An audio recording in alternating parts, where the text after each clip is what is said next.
Hello, welcome to the next episode of the Pigeon Post. I am just packing to go off to Rebellion Punk Festival in Blackpool for the next 5 days, and I have just returned from Scarborough Open Air Festival where I saw the Stranglers, obviously, the Undertones, and the Sex Pistols with Frank Carter. Got into the festival roughly around halfway through the Undertones set. Uh, as we got there, it was quite a long time getting to Scarborough. I saw on the Stranglers Facebook page that they themselves they had a charter plane from their last concert, which was in Cardiff, to Scarborough, and they had a 45-minute journey in the air, and they got 90-minute journey in the air, and they got to Scarborough at 10:30 in the morning, and they were checking into their hotels at 10:30 in the morning. Some of us hadn't even left London by that point, and we got we had to go to Scarborough via Retford. Uh, from Retford, it was to Doncaster. From Doncaster, it was to York, and from York, it was to Scarborough. So I got there 7.5 hours after the Stranglers did, but I'm not in the Stranglers, so I don't get to fly by charter plane. I have to go by train. Um, the Stranglers themselves it was the festival set list that they put on, but they threw us off course with the first song. The first song after Waltz in Black is usually Toiler on the Sea, but this time they played Straighten Out, which caught everybody off guard. I was expecting Toiler on the Sea, but we got Straighten Out. They played a total of 13 songs, and they seemed to be in good spirits, really. That was a bit of a shame to see. You thought the old rivalry was going to come out between JJ and the Pistols, and it was going to get a bit of. And he's 74 years old now, and it's all smiles down the front, mainly to the female. Um, it's like it was the usual set list from the Stranglers. They played Duchess, Get a Grip on Yourself, Nice and Sleazy, Peaches, Always the Sun, Golden Brown, that sort of set list. Three songs made it from post 1990, I call it, and that was the usual Relentless from Sweet 16, White Stallion from Dark Matters. No, I think it was nothing there. I think it was just two. But they played the usual Something Better Change towards the end. No More Heroes finished it, and Tank, and it was they played Walk On By, and it was pretty much a quick sort of like set by them. It was almost like they were on autopilot. JJ himself didn't threaten to sort of like kick it off with a pistol like he did in the 70s, like he did with Paul Cinnamon back in the day. He was all smiles, and it was he was very professional, and he played very well like he usually did. So I think in Blackpool, I don't think the set's going to be much longer. I think they play a similar set due to time constraints, so you can go for the whole festival for that one. The Sex Pistols came on, and it's the third time I've seen them with their singer Frank Carter, and he himself he's very animated. He doesn't go out to copy Johnny Rotten, John Lydon. He actually goes into the crowd for the start of Pretty Vacant, and he gets everybody to start the circle pit, which is quite funny. You wouldn't see. I don't think John Lydon would ever do that. Would I go to see them if the Stranglers weren't on the bill? Probably not. I mean, I'm not going to any of the London gigs in November and December, but that can change. And I am looking forward to Rebellion Festival. It was great to meet up with the usual people. met some friends that I know for quite a while. Hi Mark, hi Diane, uh, hi Willie. It's great meeting all them. But what I've got for you today is an album from my collection. And you can, as some people could tell by the t-shirt, in 1981, the Stranglers released their fifth album, The Gospel According to the Meninblack. It was seen as an experimental album, and to this day, Hugh Cornwell, former lead singer, frontman, claims it's his favourite album that he's done with his time in the band. It's one of my favourite albums. As with all these early Invention albums, they explain how they recorded parts of it with pencils and tapes, and they were holding studio tapes with pencils all around the studio, and there was like a different keyboard being used for it. Dave used one of those Moog or Moog keyboards. The album itself is about how they think is that Earth was colonised by the Men in Black, and that after they colonised it, they went on to colonise other worlds. So the song starts with a keyboard from the moon sound, with like an alien spaceship landing. The song they released as a single called "Just Like Nothing on Earth."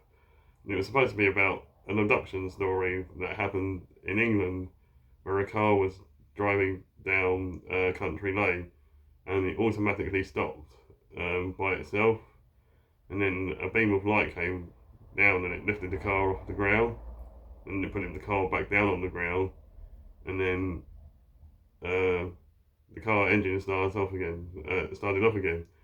To this date, it's the worst performing Strangler single from the original lineup. It only got to number 81 in the charts. But the album is a very experimental album. There's a song about the second coming of Christ called Second Coming. There's Waiting for One, the Men in Black. That's in my top 10 Strangler songs of all time. There's Four Horsemen. There's Machine. There's Two Sunspots. And the longest Strangler song ever at the end is Hello to Our Men, which clocks over in at just over 7.5 minutes. And the ending of the song, the spaceship leaves Earth. It's like a keyboard sound that makes it sound like it leaves Earth. And with Hello to Our Men, Hugh Cornwell is reciting the Lord's Prayer as like an alien reinterpreted version of the Lord's Prayer.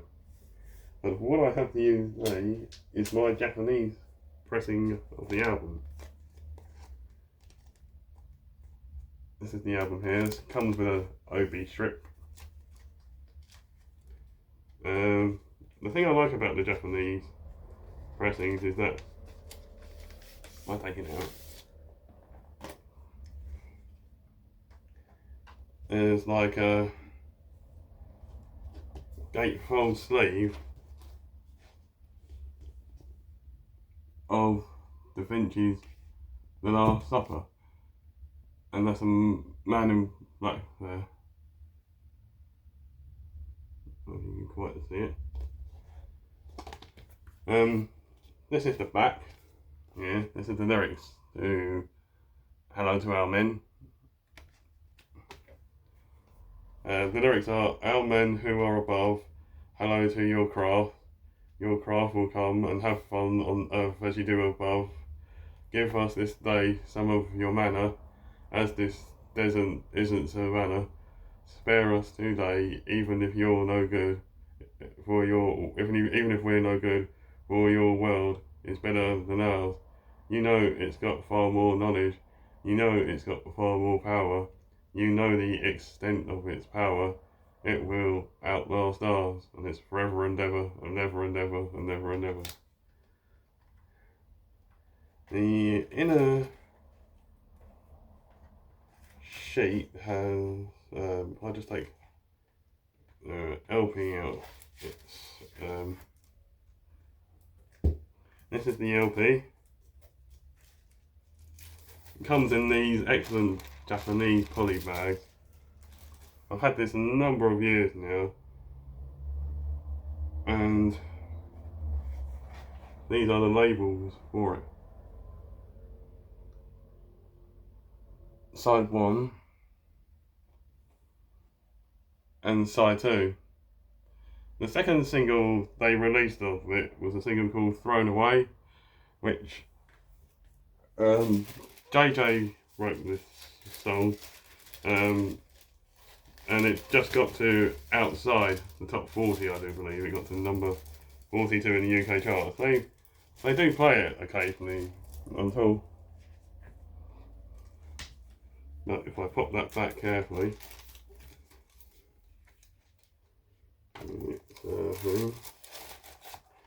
in this case, this one is the nice Japanese artwork. Yeah, it's got it in English, and Japanese at the top, and in English at the bottom. And it's that Japanese artwork there. It's got all the English side, and these are the lyrics. My favourite songs on this album have always been Waiting for the Meninblack. I think they played it on the Meninblack tour in 1980, and it hasn't been played since that tour. I love Second Coming, I love Four Horsemen sung by Dave Greenfield, and the closing song, Hello to Our Men. There is a memorabilia site on the internet called Stranglers Memorabilia Forums, and the #1 collector, Neil Horgan, he got the master tapes of the album, like, you know, those master tapes that they have, and he baked it, and he baked it, and you can only, once you bake it and you play it on a reel-to-reel machine, it's like, you can only play these several times.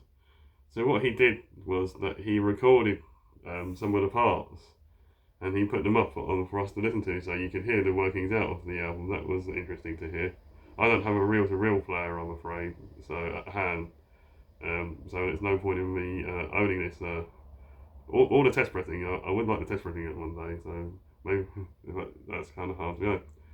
But that's this episode. How I rank it, it's in my top 5. It is the 5th, no, it's the 4th best album I have. My favourite albums are The Raven, La Folie, Black and White, Meninblack, and Oral Sculpture. That's my top 5. But that's this episode today. It's like, did you get the Gospel According to the Meninblack when it was released? Did you catch them on the Who Wants the World tour? I do believe the Who Wants the World tour was before the album came out. I wouldn't know because I wasn't alive then, but if any of you did see them on the tour, let us know what it was like seeing all those songs live. Okay, that's for this episode today for the Stranglers. I'll try and do some footage in Blackwall Rebellion, and I'll report back on how they performed.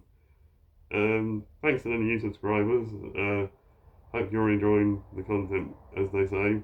And as ever, you can always like, comment, and subscribe. It's good to see your comments. See you on the next video, which will probably be Blackpool, I think. No sleep in Blackpool, as they say. And that was this episode. Later on the next one.